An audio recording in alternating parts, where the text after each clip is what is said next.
Welcome into Pirate Basketball Overtime right here on the Sports Objective as Pirates lose to the SMU Mustangs 71-56. A game that's very disappointing. I appreciate you guys tuning in tonight, ladies. We have a big show tonight. It's action-packed. We'll hear from, Jaden Gardner right after the game, and we also have Coach Dooley post-game comments for the post-game press conference. With us right now, Kyle from LaGrange Barber. What's up, dude? Woo! Mercy, David. What's going on? What's going on? Let me tell you something. I ain't handsome. I'm just luscious. And now let's go to a man who's not luscious. He's just handsome. Mr. Bubba Rosenbaum. What's up, Bubba? Not much. I don't know how to follow that up, but Let's get rolling. but yeah, doing fine. And yeah, it was a frustrating night. As poorly as we played, and we'll get into it. But there with 8.5 minutes left, it was still a tie ball game, even though we hadn't shot the ball well whatsoever. But we took it to another level in the last 8.5 minutes with only one made basket, and SMU ran away with it. And no doubt about it. We'll have with us, as you see on the screen, Ryan Wallen for Temple's big game. He's going to be coming for Alice Daly, Temple 24/7 Sports. And I know, Ryan, we're going to be talking about the big games. It's kind of like a hockey game. I was telling you right before pre-show, it's like we're playing Temple on the road in Philly on Thursday. Then you guys return the favor on Saturday.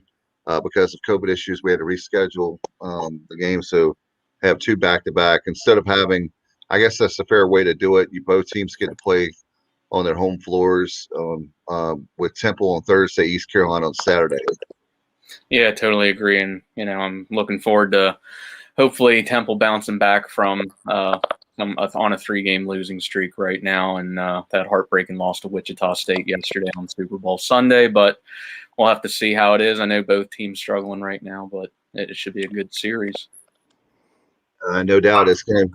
Hey, Kyle. Speaking of wrestling, this is kind of a thing where whoever loses. That wasn't Dusty Rhodes, by the way. That was Boogie Woogie Man Jimmy Valiant. Okay, Jimmy Valiant. Okay, I thought you were doing some.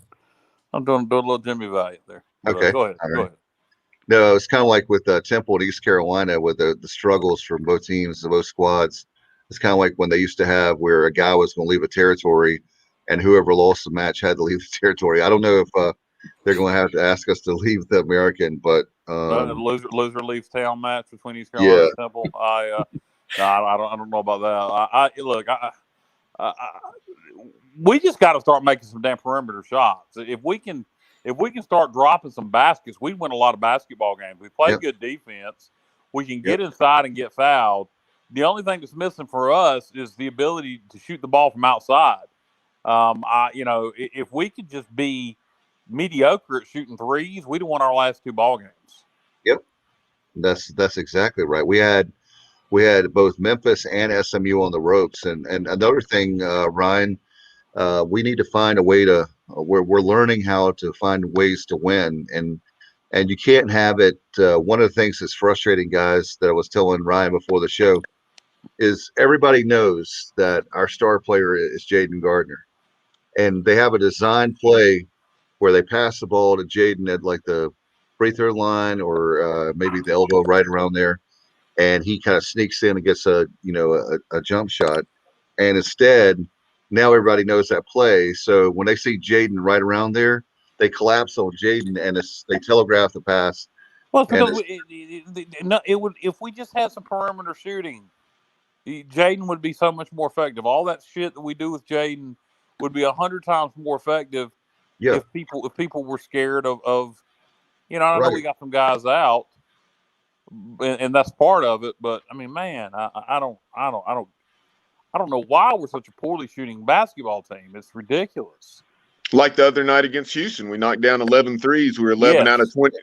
We were 11 of 24. Since then, we're 3 out of 27. Yeah, exactly. I mean, you do that when you beat the best team in the league. That's what I mean. It's just if we could just be average, don't even need to be 11 to 24, Bob. I mean, just be, I don't know, man. 5 or 6.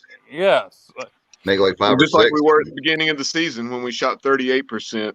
Yeah. And and it doesn't even really necessarily have to be that high, but it definitely can't be 11, and it needs to be, at least the mid 30s.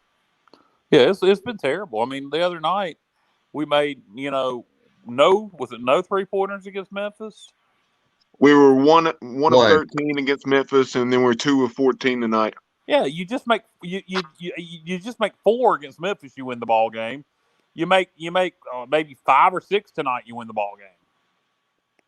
I mean, it's insanity. We have B Page chiming in, and he's definitely Okay. right. Kendrick Davis, the point guard for SMU, he's a stud. And Jaden Gardner, you'll hear Jaden talk about that in his post-game remarks. He beat us off the dribble time and again tonight. And when we tried to, we don't put a lot of pressure as far as full court, pressing and so forth. And when we did try it tonight, he went right through it like a knife through butter. Yeah, it wouldn't. But you know what? Pays is right, but it wouldn't have mattered if we'd just hit some damn threes.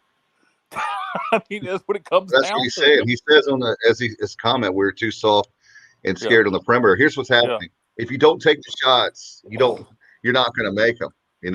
So now what's happened is I was telling Ron for a pre-show is that we're not confident. Where I mean, I know that you don't want to have like the shots if you're not hitting them. You try to drive the basket like Tristan Newton was doing. I mean, you have that.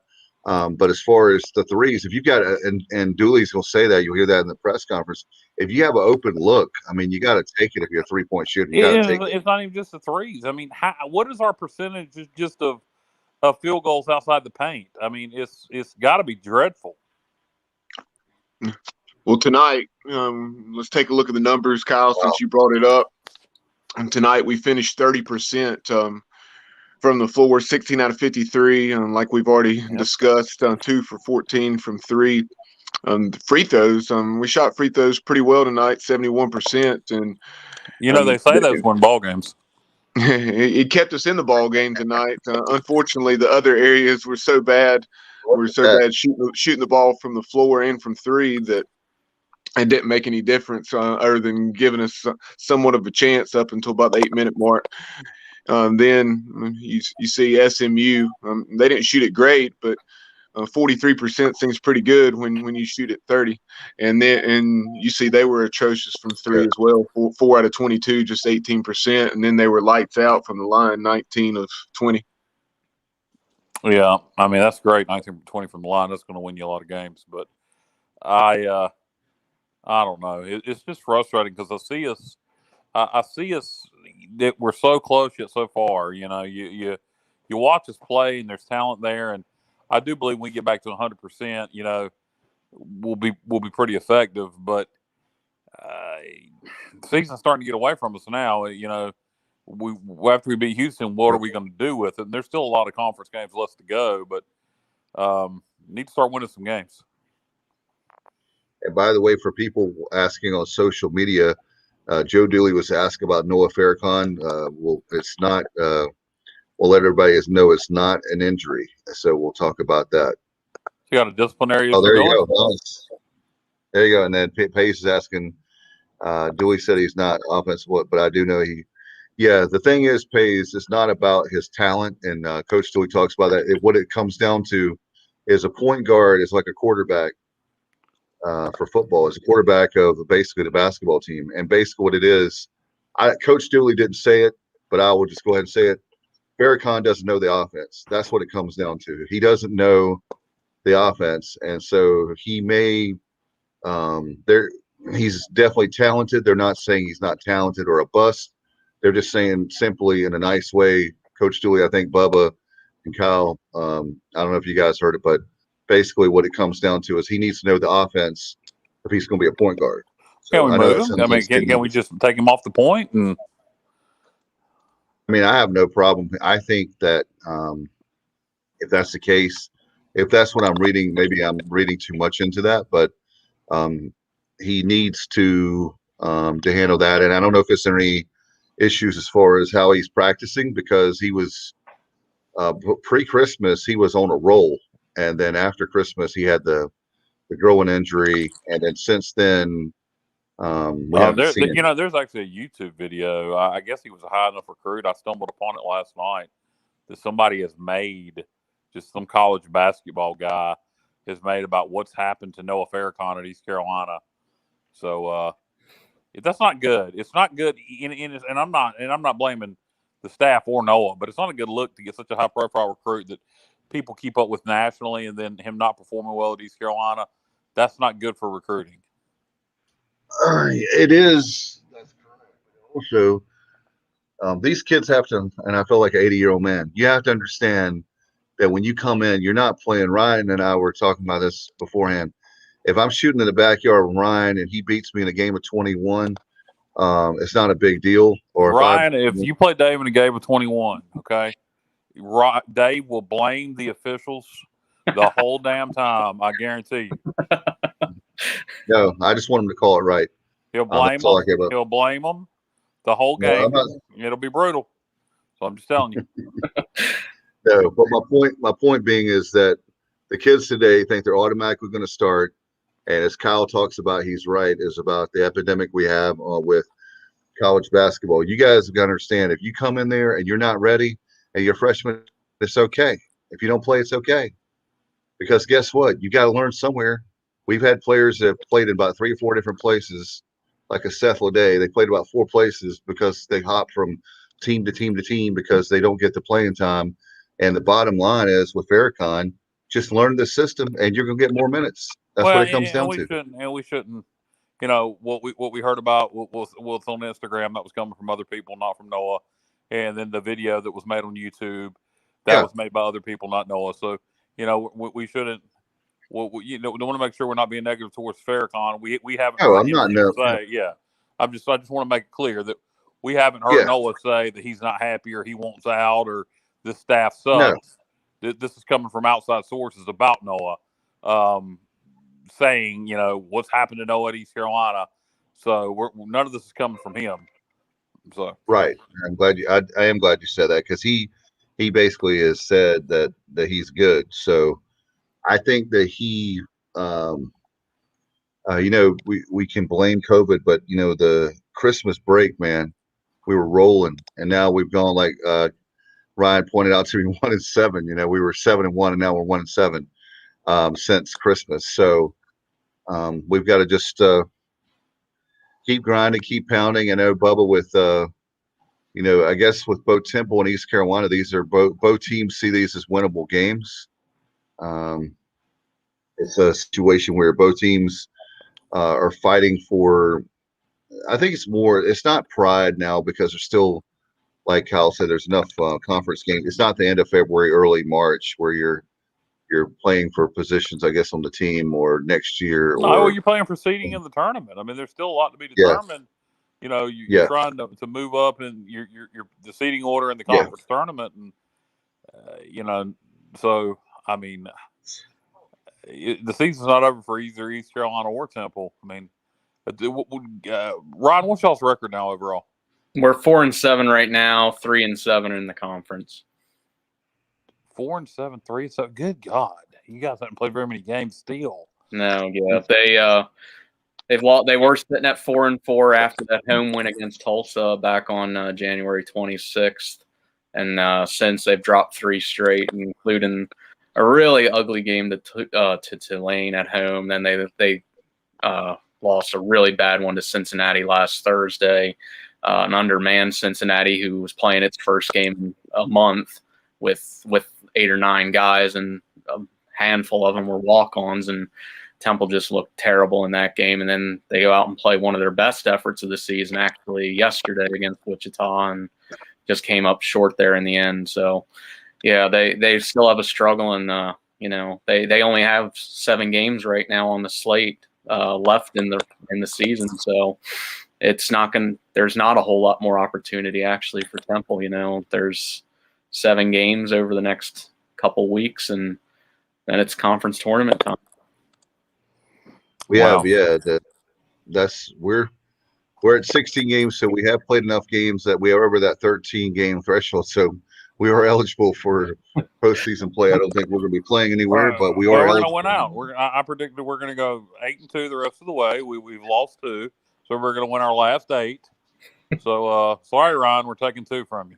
All right. Well, I mean, I wouldn't be surprised if it happens, but I could also see Temple coming out and actually playing good. I think ultimately what's going to happen, I think both teams are going to. I think they're going to split this series. Probably.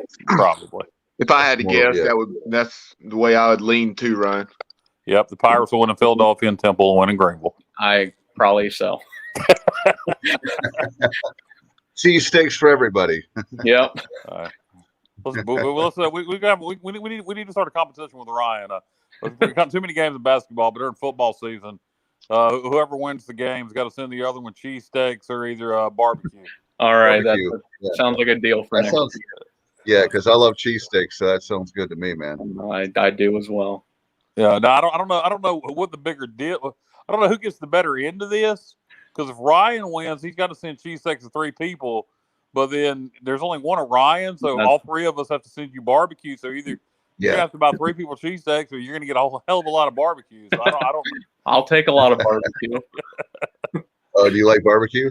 I do. I don't shy away from a whole lot of foods, as you can tell. Okay. All right. You're welcome on the show anytime, my friend. Yeah, it's a tough time. And then, guys, one of the things that concerns me, speaking of college basketball, how about Michigan, number 4 in the country, and they're not playing again until what is it? They postponed 3 more games, like February 23rd. I think Bubba's next game. Ryan, Kyle. I mean, they don't have. I mean, it's a while. Yeah, they're going to miss a lot of games. Now, what was going on, guys? Since we're talking to national college football or college basketball scene, what was up with North Carolina? Why did they cancel their game tonight? They had 2 guys that were celebrating the win over in Durham the other night against the Blue Devils. Armando, Baycott, and then one other one who I don't know. I'm glad to say I don't know the Tar Heel roster, but anyway, those guys had gone out to celebrate without a mask, and North Carolina and Miami agreed to not play the game. Wow. Okay. Well, I mean, but if that were North Carolina Duke, do you really think that they would postpone the game? Probably not, but I mean, I just don't. I don't see that. That seems a bit extreme to me. But whatever. Yeah. Anyway, I don't care if North Carolina plays, don't play, whatever. Well, the ACC's down anyway, so another interesting thing, and guys. The other player was Sharp, the one from South Central. Okay. Yeah. The very fact is the top 13 winningest programs of all time are not ranked in the top 25. And the latest victim is Kansas. They're not in the top 25 this week. So this is going to be, it might be a year where Houston or Gonzaga. Baylor. Yeah. How about Baylor? Yeah, Baylor's the team that last year, I really felt like that they were going to be the team to beat, definitely a Final Four team. And this looked like they were going to be the ones to cut down the nets. And then, you have no tournament. And I know, Bubba, you and I talked about it last year. That was we felt bad for the Bears there. And then they're the team they're really good again this year. Also, the Dayton Flyers, they're not having as good of a year this year. They obviously lost Obi Toppin, but the year they had last year was a shame that they didn't have the opportunity to win a national title. But one of the top stories this year, they actually did finally lose the other night. But Drake, the Bulldogs, they were ranked 25th. They had started 18-0. Wow, that's lost to Valpo in a really ugly game. Yep. What league does Drake play in? Horizon. Missouri. Yeah, the Horizon. Okay. Cal, I said the Verizon League. I was trying to mess with Cal. He's a Verizon dude, so. No, he wasn't. He thought it was the Verizon League. He wasn't messing with me. Yes, I was. He's a Verizon no, dude. You weren't. No. I know there's not a Verizon League. I just said that anyway. There is a USA League, though. Yeah. guys. Are we gonna move on to the press conference here? We're gonna. Yeah. What are we doing here? We seem Yeah, disorganized. We seem, unlike all these other podcasts we do, they're so coherently no, organized. We seem disorganized. we're No, just we're not talking. disorganized. So, do what, Bubba? Definitely not that. I said no, we're not unorganized. We just kind of got off on a tangent there. Yeah. Maybe it's just Yeah. me. Maybe I'm just unorganized. It's Get 10:30. organized, though. 10:30 on a Monday night. It's fine to be a little No bit. kidding, Ryan. Jesus Christ, it's a long day, man. I'm well aware. Are you ready for the press conference, Bubba? No, 11% will make you delirious. All right, we'll talk in a couple minutes. Let him be ready Hey, for. let's sing the song "Matic Monday."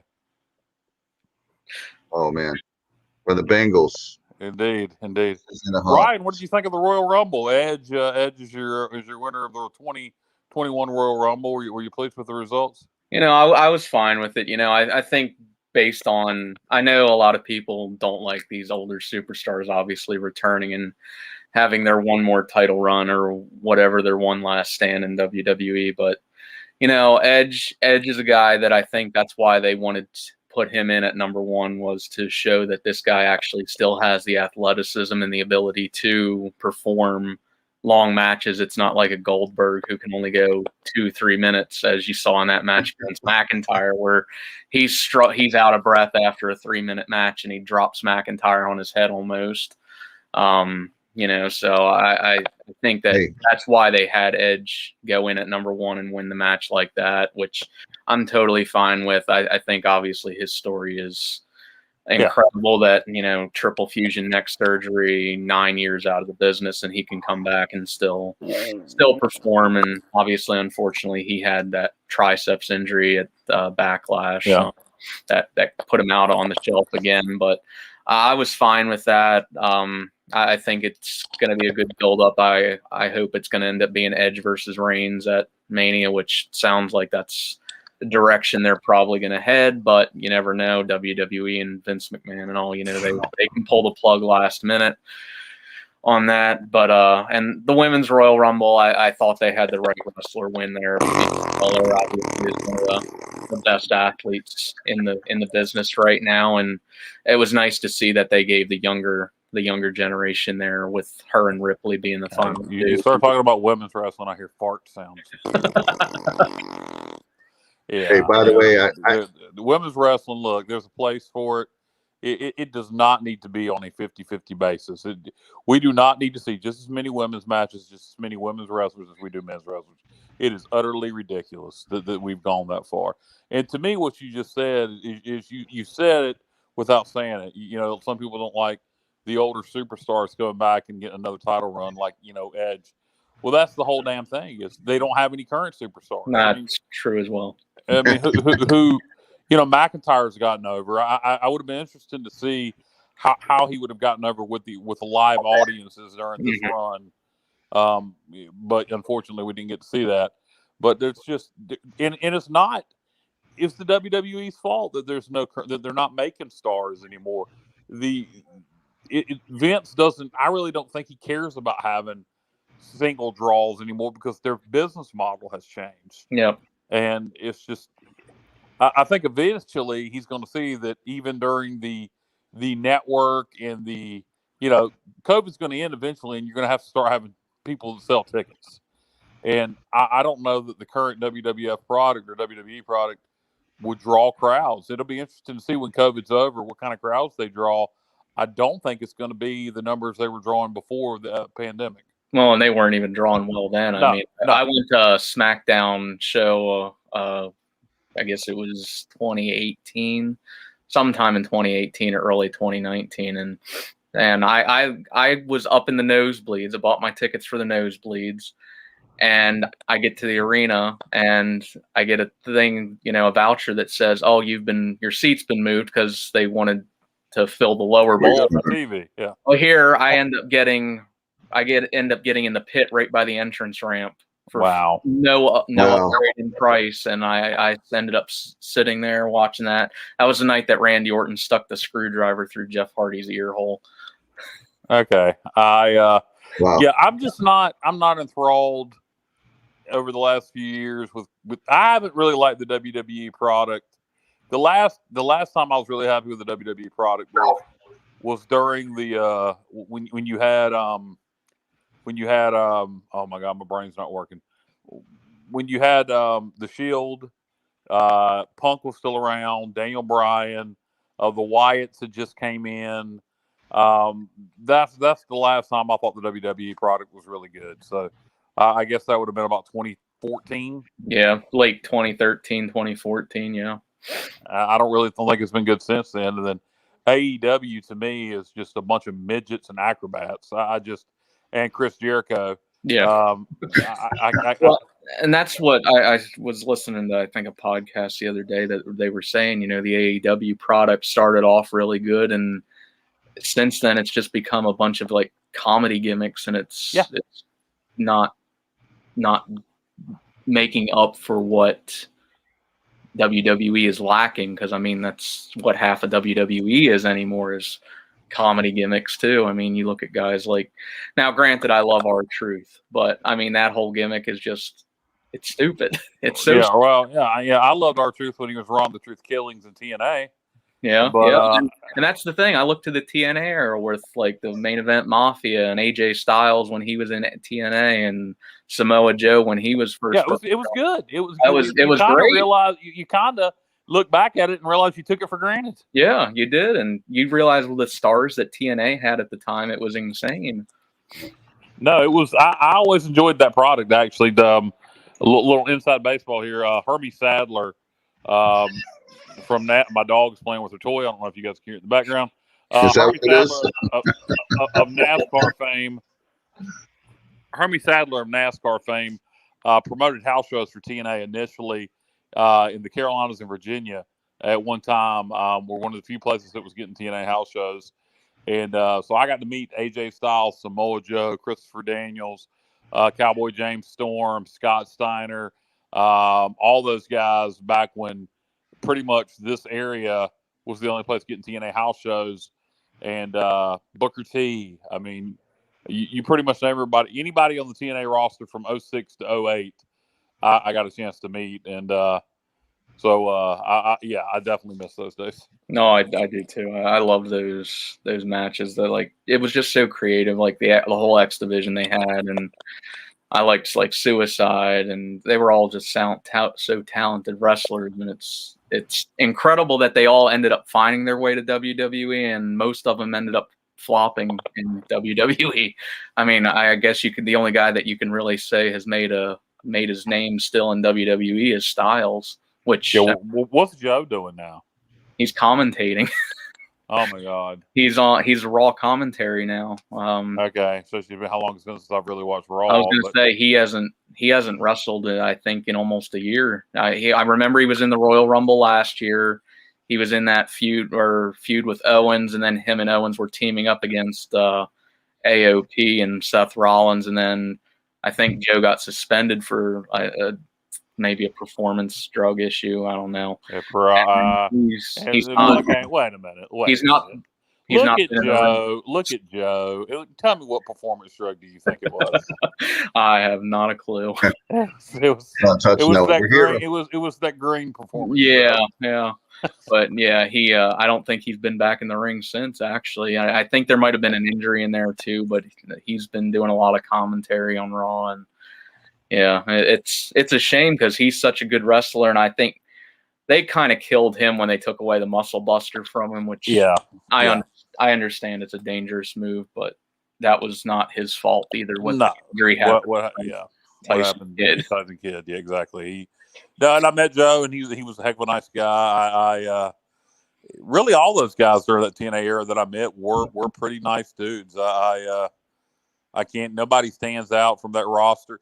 James Storm was a bit of a prick, but he was being a heel. He was being a heel. You know, he was character. He was a character prick. He was, staying true to kayfabe. Yeah, There's a I bunch think of people right now wondering what in the hell is going on. Right? Well, I by think the way, welcome into Pro Wrestling Overtime right here on the Sports Objective. was going to say the only two wrestlers I've met and talked to in person, it was Enzo Amore, who actually very nice guy, not as asshole like you'd expect. I mean, he's got that boisterous personality, and he's Bada big, bada boom, realest guy in the room. but very nice guy. He actually had a nice football conversation with me, oddly enough. Bubba just left. He said, "Forget this." and then Austin Aries, who was a little bit of a prick himself. Oh yeah, Austin Aries is notorious for being a jerk. The amount of wrestlers I've met is insane. If you want to know the nicest, probably Jeff Hardy. Was probably one of the nicest guys I've met in the business. Jerry Lynn would be another. Jeff Hardy, Jerry Lynn are the two that come to mind. And then the biggest jerk I met will surprise you, Rikishi, really? Yeah, that particular night. Yep. Off night, a bad night, right? Yeah, everybody has one. Guys, I tell you what's going to happen. I have a prediction right now. We had, of course, the Super Bowl last night, Raymond James Stadium. WrestleMania is going to be there. I think Tom Brady's going to win the World Heavyweight Championship. I mean, he wins everything else, so why not? Yeah, what do you think? Make it a three-way. What do you think, Bubba? As long as he's got to do is pay off the refs, right? Make it. Oh, well, or deflate somebody's balls. I don't know. Yeah. But make it a three-way. Tom Brady, your new WWE World Heavyweight Champion. That would be hysterical. We got to get Ryan up here. We'll do a special WrestleMania podcast. Ryan, get your top 10 ready. We're gonna do top 10 favorite wrestlers of all time. All right. Singles and tag teams. All right, sounds good. All right, Bubba, you ready? I think Bubba's ready for the overtime, for the post game comments. And first, we're gonna start off with Jaden Gardner, and let's go to the Jaden right now.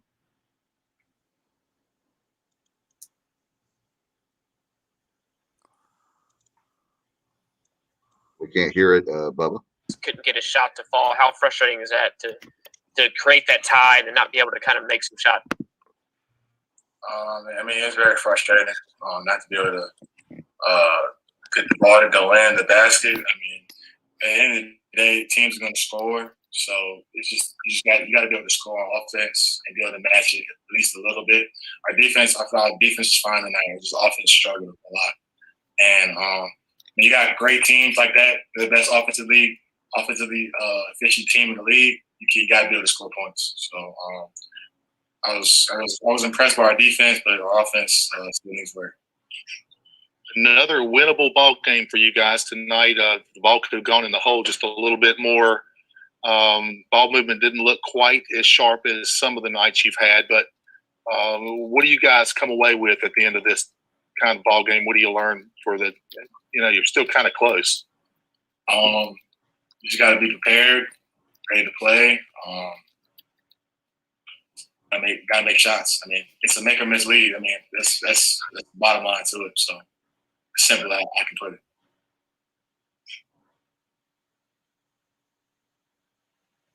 Jaden, it seems like it's either kind of a really hot night for you guys from deep or ice cold. I know you're not a big three-point shooter, but is it a part of it maybe keeping the guys' confidence up, in situations where maybe the shots aren't falling in bunches?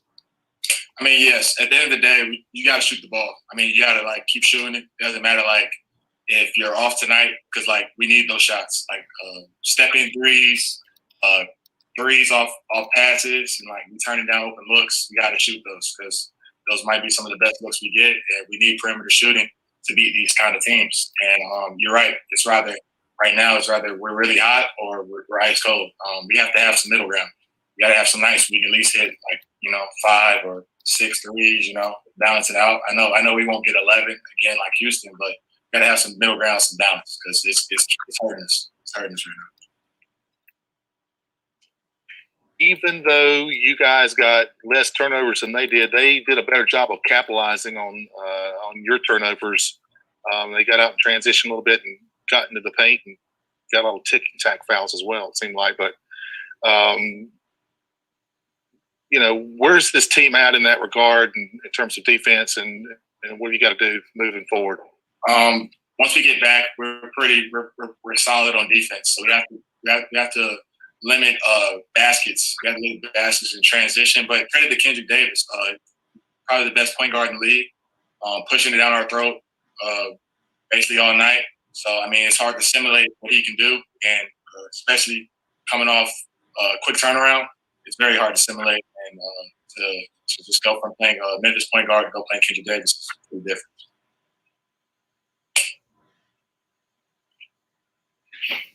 Jaden, you have 2 games coming up with Temple, 2 winnable games. What do you guys? They're back to back. First in Philly, and then you come back on Thursday, and then you come back to Greenville on Saturday. What do you guys have to do to beat them? Temple, we have to just play. At the end of the day, we just got to be ourselves. Be ourselves. We got to rebound. We got to not turn over the ball, and we're a very efficient team. We get a lot of assists, and we got to share the ball and make some shots, and everything else will take care of itself. So we just got to be solid. Follow the game plan. Coaches apply to us. And the game plan is really spot on, so we got to listen to that and lock in, and we should be able to execute these next 2 games. Coach, another tough night shooting the basketball. It seems like guys didn't really get their feet set a whole lot in 3-point opportunities, and a lot of them weren't really coming off of real crisp ball movement. Well, our offense was terrible. I mean, let's be real. We were 3 for 27 from 3. We looked like we were running in sand, and I did think we battled back people. We got to 49. I thought we got a little bit of a rhythm, but untimely missed layups, untimely missed free throws, and untimely turnovers when you're playing, especially on easy shots like layups, just takes all the momentum away from you. And like you said, I mean, we're 3 for 27 from the 3-point line the last 2 games. We need to shoot the ball back. You got to 49-49 and a tie there about the 8-minute mark. Is that the tough part about the offense? Is then it kind of got stagnant from there, and obviously the most critical point in the game? Well, I mean, we had they score. We've got a wide open layup. We get no points, and then we took late in the we're down about 8. We had to take a wide open 3 and turn it into a turnover. Those are the plays you can't make. I mean, we got to make easy plays, and I understand you're a little leery about shooting the 3 when you hadn't shot it well, but at least on an open 3 and percentage-wise, you got a chance. We turn it over, you have no chance to score.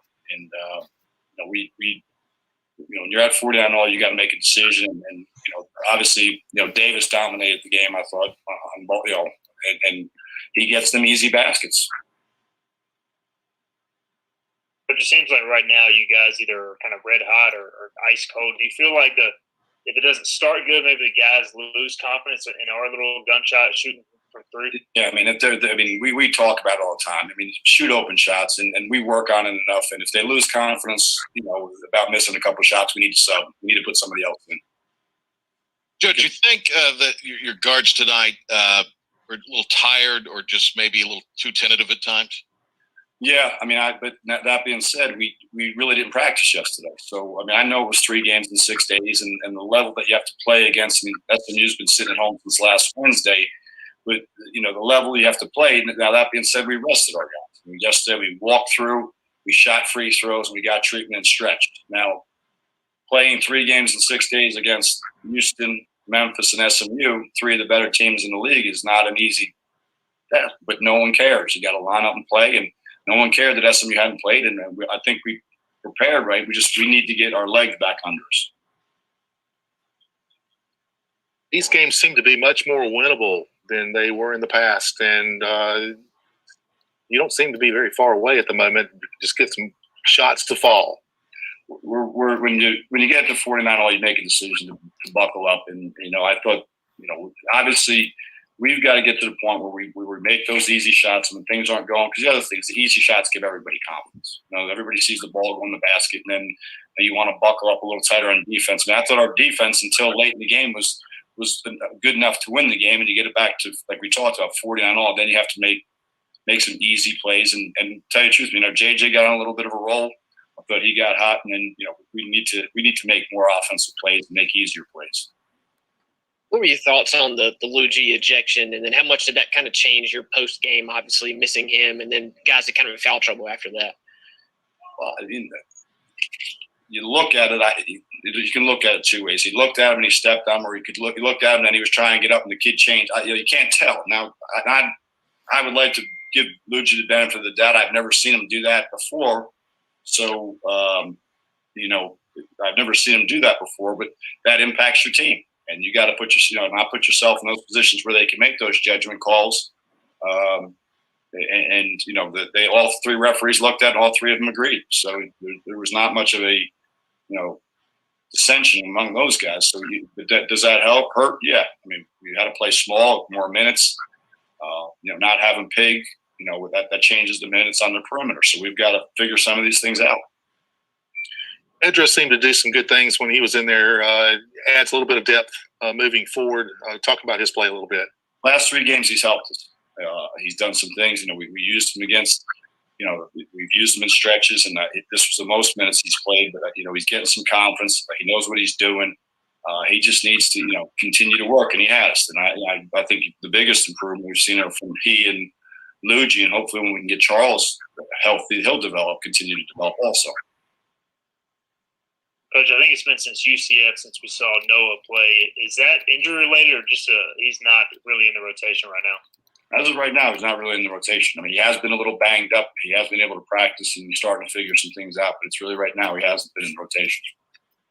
So, what's the conversation been like in that regard, in terms of just keeping his head into it long enough for him to, for his turn to kind of eventually come around? Well, I mean, I think there's a number of factors. I mean, being able to execute what we want to execute at the level we want to execute it, and with the intensity that we want to execute it at. And then I think once he figures those things out, it's not a talent deal with him. I mean, there's some things that when you're a point guard, the other 4 guys need to know what you're doing, and you need to know what they're doing, so we can all be on the same page. And I think he's starting to figure some things out now. He needs to figure it out at the pace that we need to play at. Coach, with Temple coming up on Thursday away in Philly and then back home on Saturday, what do you guys have to do to win those games? We need to we obviously need to take care of the ball. We need to rebound the ball, and we need to get some offensive rhythm. I thought we played in spurts. It's the same thing at Memphis, where we had some bad stretches. We need to eliminate a couple of those bad stretches, and I do think some easy baskets and some and obviously making a 3 or 2 would probably give us a little bit more of an offensive ability. Take one more, guys. Joe, could you just maybe comment a little bit the passing of Lou Hill? Some of us remember Coach Hill during his time here. Very sudden and very shocking. Very sad. I mean, Lou and I were together for 4 years here, and then stayed in touch over the years. Obviously, Lou was at Oklahoma when I was at Kansas, and it was always great to see. I'll say this about Lou, and I texted with his brother today. I never saw Lou have a bad day. He's a very pleasant person, very positive person. Great dad, and there's a lot of friends that are going to miss him. We really Coach John Cooper on their staff, played with Lou at Wichita State. It's just been a sad day, and we wish his family, our prayers and thoughts, because he's a great man. Thank you, Joe.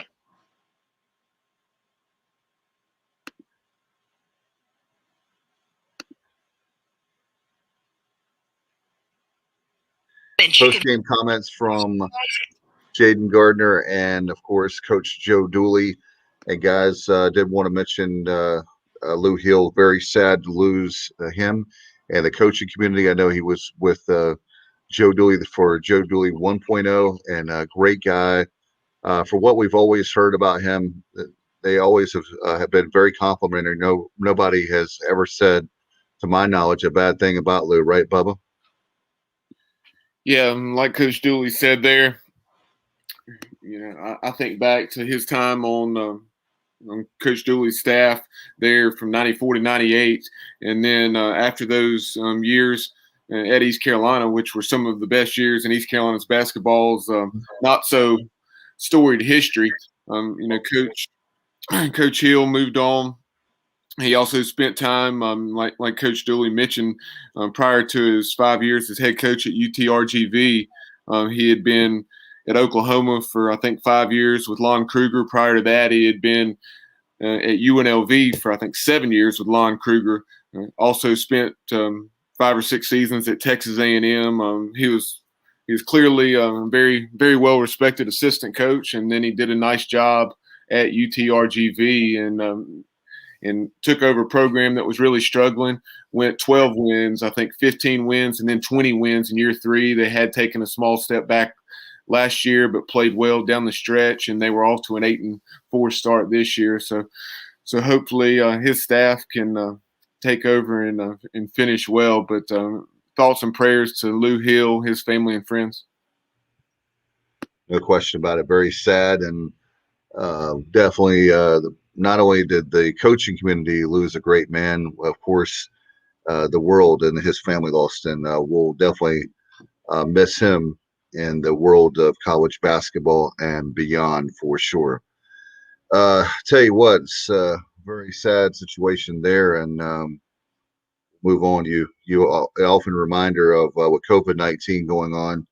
That certainly that there's more than just basketball out there. It's a thing called life. So anyway, very sad to lose him for sure.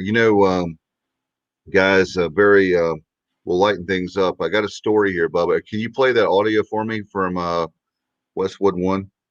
This is for Kyle. We'll do this for Kyle because he always loves comedy. So we'll do this for Kyle. Do you have that Westwood One? Give me a moment, Dave. Okay. All right. I'm sorry. I thought you had it ready. I apologize. Anyway, I'll set it up. I'll tee it up.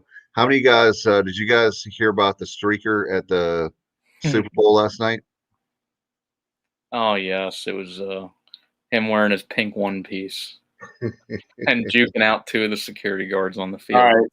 So this is Kevin Harlan on the call for Westwood One. Kurt Warner was the color analyst, and I didn't get Kurt Warner's thoughts at the end, but we'll discuss those, and I can fill you in on what Kurt Warner said for those who may not have heard that call. But here's Kevin Harlan again on Westwood One last night. 20, 5:03 to go. Someone is run on the field. Some guy with a brawl. And now he's not being chased. He's running down the middle of the 40. Arms in the air, and the victory's a loot. He's pulling down his pants. Pull up your pants, my man. Pull up those pants. He's being chased to the 30. He breaks the tackle from the security guard. The 20, down the middle, the 10, the 5. He slides at the 1, and they converge on him at the goal line. Pull up your pants, take off the bra, and be a man. And the players with hands on hips at the other end of the field are looking at him and shaking their head and saying, why, oh, why is this taking place in a Super Bowl? I had to play Dave, all of that was gold, but my favorite part was when he said, pull up your pants, take off the bra, and be a man. Yeah, because apparently this guy, he bet $50,000 on a prop bet that there would be a streaker at the Super Bowl. His buddy went out first as a diversion, so he didn't get called as quickly as his friend did. It cost him $1,000 to get out of jail, so he cleared. Apparently, they're saying $374,000 on that bet. So I don't know if that's true. If that's true, you probably have more streakers out there. They won't allow that prop bet anymore. There's going to be a streaker at the Super Bowl. Anyway, I just thought that was, I had to lighten things up there. And of course, the one time I try to be funny, there's no Kyle to be around. So I thought for sure he would have a lot of fun with that. Anyway. Dave, you don't want to know what happened. No, what happened? You don't want to know. Were you streaking in Greene County? No, I was sitting here during the press conference. You fell asleep? You nailed it. I woke up halfway through whatever the hell that was that you were just playing. I don't know what it was. It scared the crap out of me. I didn't know what was going on. Then I looked down and my mic was muted. I said, okay, all right. So nobody's heard me snore. And I don't even know what you just played. I don't. It was about the streaker at the Super Bowl. He bet that it was good. He did a prop bet that there was going to be a streaker at the Super Bowl. Okay. So he could win money.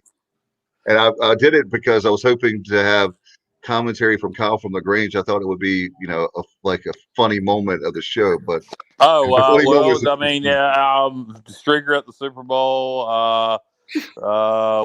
You want me to come up with something? I don't know. You put me on the spot. I was up asleep. Wieners for everyone. I don't know. So he had a prop bet, and so he did it himself. Yeah. So basically, he bet that there was going to be a streaker at the Super Bowl. Sure. And what happened is it only cost him $1,000 to get out of jail, and it said he cleared $374,000 on his bet. Wow. Now the Vegas, was this for Vegas or what? I guess I don't know. I just saw the story. He did it himself. Yes. Man, I don't know. It seems like they could get out of paying him if he made it happen. I don't know. Yeah, there will be that will be included in the future. It must not be yourself. Yeah, I mean that is pure genius. Now I'll tell you what, is he in some was he completely naked? Not initially, but yes, that's part of the commentary from Kevin Harlan. He did how about Kevin Harlan? He did a nice job of the streaker going the 40, the 30, the 20. He's down in the 10. In some states, you can have to register as a sex offender for being a streaker. If there was any minors in the presence there, so that wouldn't be good for the guy. But nonetheless, it's still a lot of money. 374 grand. So yeah, I believe I'd do it. In fact, I might do it. Please don't. We've already had the streaker at Dowdy Ficklin. Please don't do that. I mean, they're gonna have to take those off. If those, I don't know if how often those prop bets are available, but yeah, that's gonna be a whole lot of people doing that going forward if they don't find a way to make it where it can't be yourself. I mean, and even so, well, what's to keep me from having my wife bet that money and then me doing it? Ryan's definitely coming to Dowdy Ficklin to cover the East Carolina Temple game now. Oh God, it's got to be during the Temple game. Well, look, he said, I've been on that guy's podcast. Well, look, guys. The good thing about it, if I do it at Dowdy Ficklin, if I do it anywhere for that matter, I won't have to register as a sex offender because as long as it's cold out, my belly will cover that up, and I won't.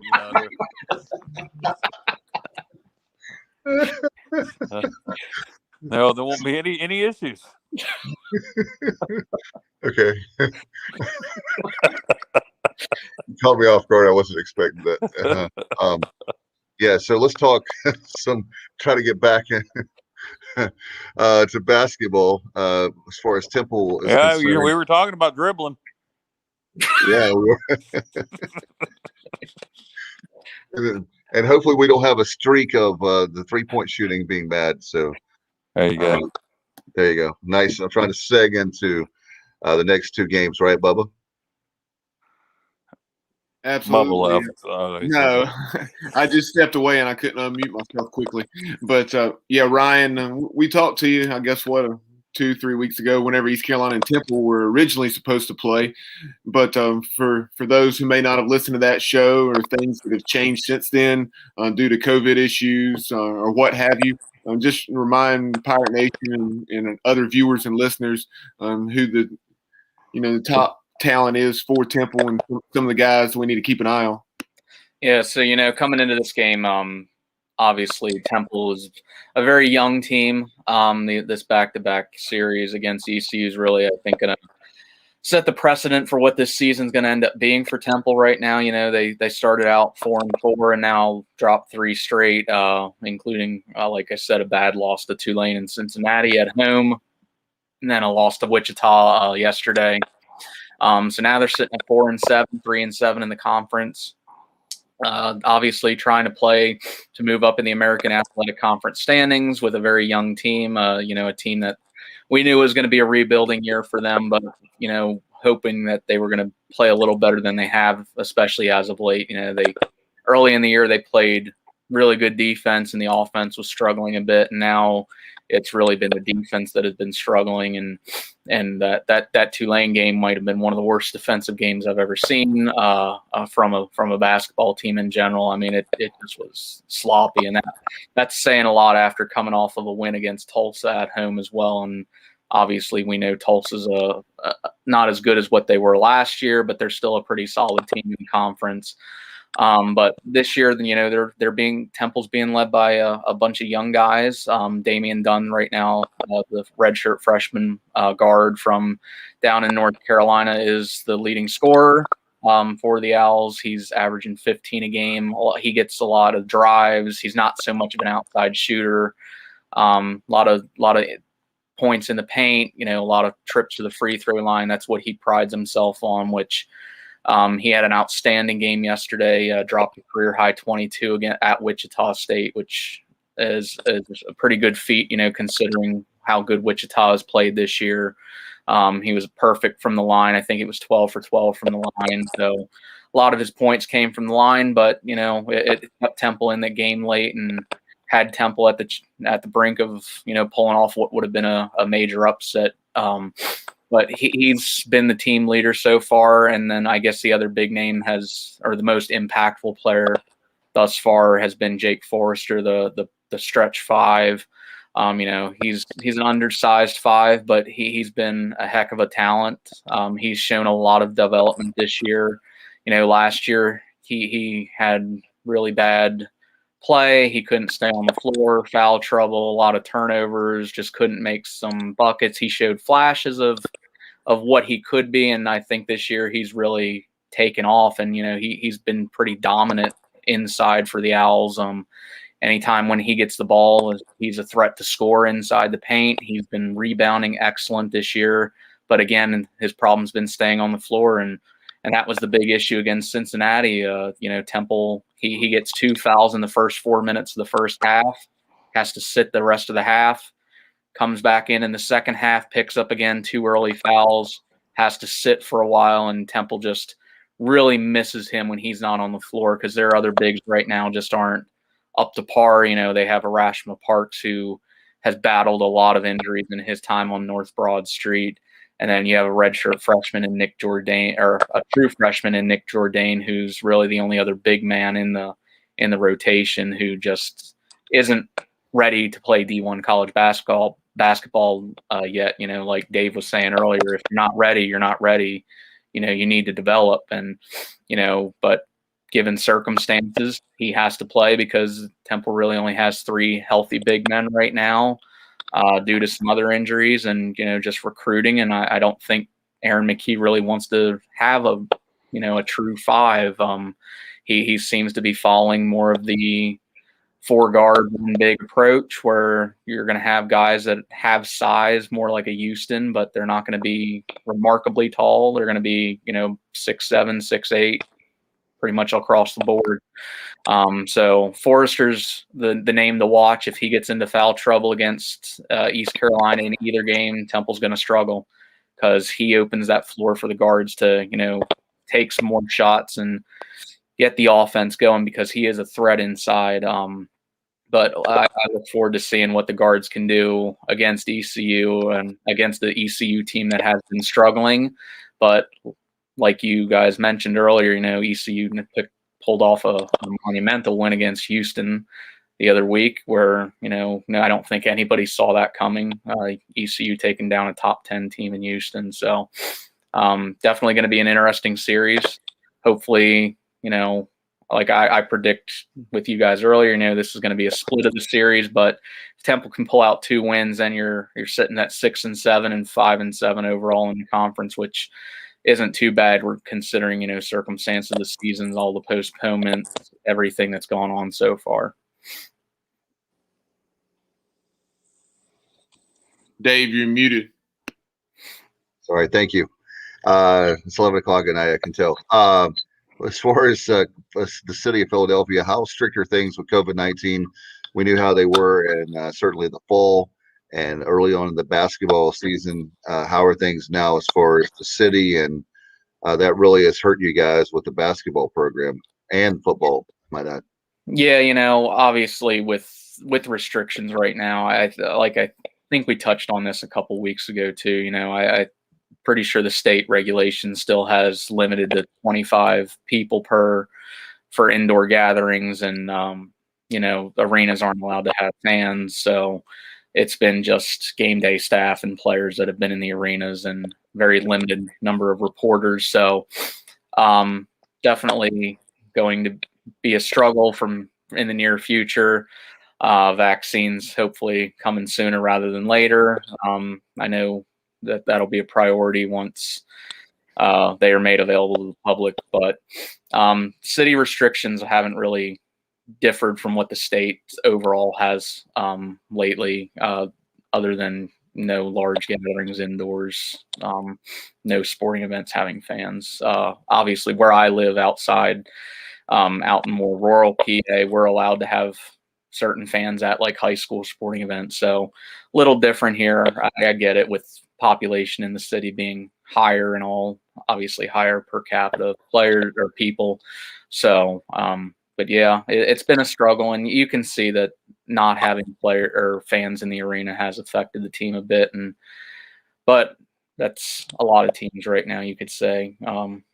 Obviously, some teams have not had fans at all season, and other teams have had their arenas at least with fans in it. So definitely affects at least momentum and energy in an arena. But I can't say that that's played an ultimate role in how Temple season has gone thus far.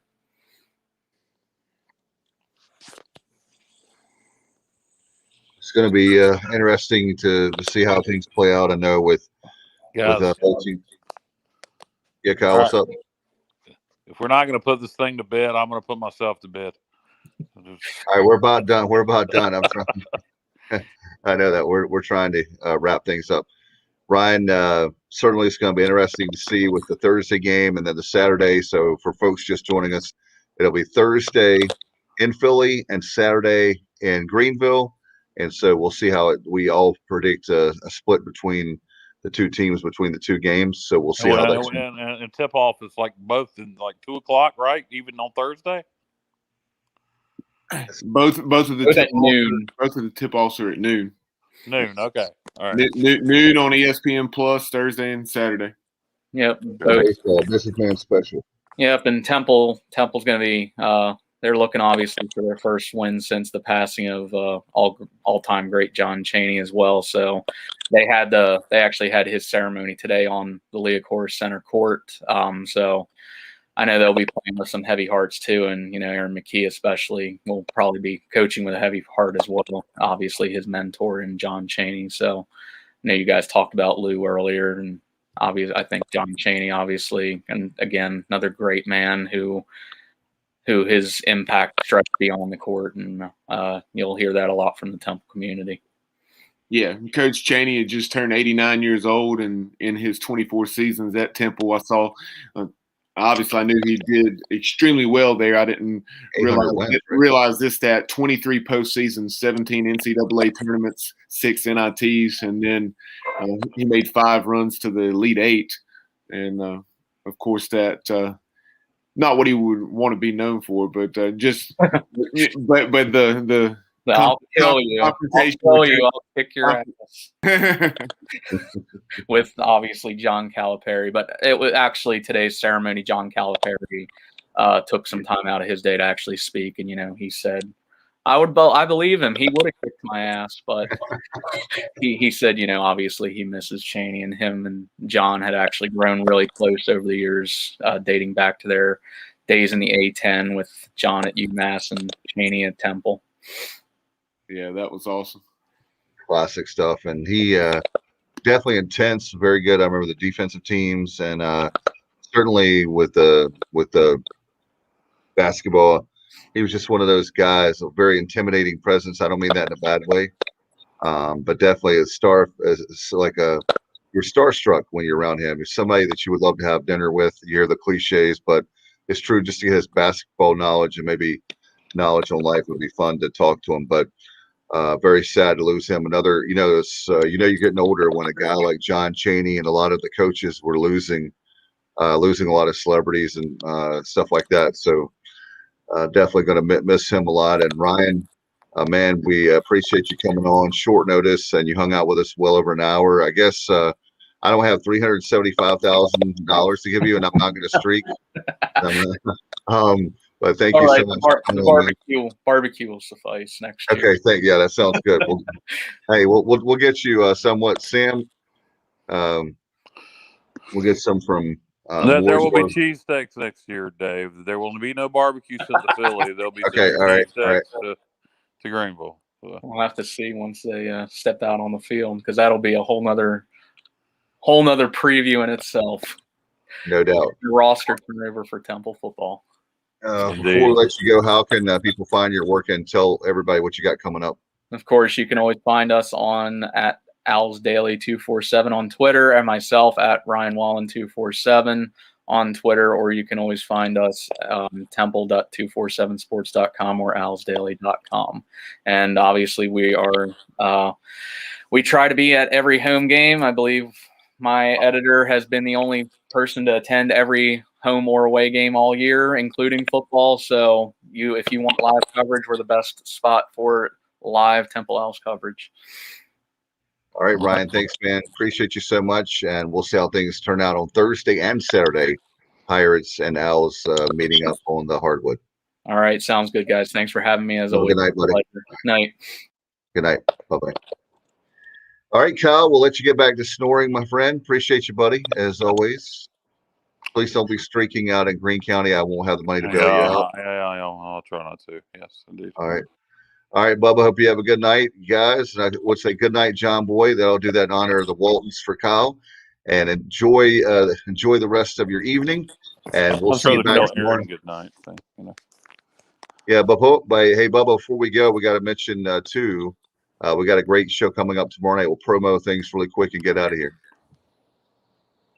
Tomorrow night? I'm sorry, I beg your pardon. Yeah, tomorrow night we have. Yeah. No, Wednesday night we'll be joined by Mike Rooney, formerly of the Perfect Game, now D1 baseball. So we'll talk college baseball with Mike. Always just a wealth of knowledge, and really look forward to that each and every year.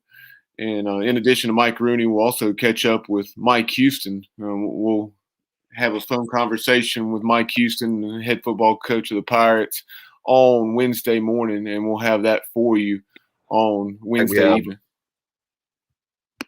Yeah, I'm sorry, there's a little bit of lag there, Bubba. Tomorrow night we have Mike Maniscalco, our good friend, the play-by-play voice of the Carolina Hurricanes, and our good friend Andrew D, coming on with us tomorrow night. So that should be a lot of fun as well. Hurricanes unfortunately lost tonight to the Columbus Blue Jackets. I think it was 3-2. So, but they're off to a really red hot start. Very excited about that for sure. All right, and one final thing, hey Bubba, by the way, I did want to remind our friends, you got to take advantage of the 25% off gloves.com, promo code ECU, and the kids. I had the shirts on them today. They got the shirts, and Bubba, they're tickled to death with pgxgloves.com, and now I think they're gonna hit me up for some more stuff, some more swag. But anything that you want, they have it. They have custom baseball gloves. They have golf gloves. They have all kinds of cool stuff. And all you have to do, I'm telling you, folks, do yourself a favor. Go to pgxgloves.com and check out their website. And they did an excellent job. They shipped it to me, got the stuff, and I appreciate it very much. In fact, the back of the shirt has the Sports Objective podcast. So if you're a fan, or if you're not a fan, still buy it. And again, a promo code, capital letters ECU, and you get 25% off. Thanks to Mark Menikazi, of course, he played third base during the Randy Mazie era back around 2004-ish, around there. I appreciate him so much. He's done a lot for the show, and means a lot. Make sure that you get your swag once again, at pgxgloves.com. He's sponsoring 23 Jungle Tales and more in the baseball season. We'll get to that later on. All right, so for Ryan Wallen, we want to appreciate Jaden Gardner and Joe Dooley for the post game from ECU. Pirates unfortunately lose tonight 71-56 to the SMU Mustangs. You've been watching and listening to and that will be the Pirate basketball overtime right here on the Sports Objective. Good night, everybody. Go Pirates.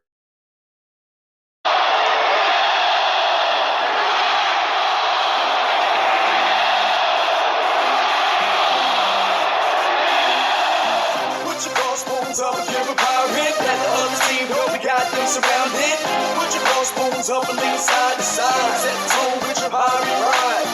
Put your crossbones up for your pirates. Ain't no business on my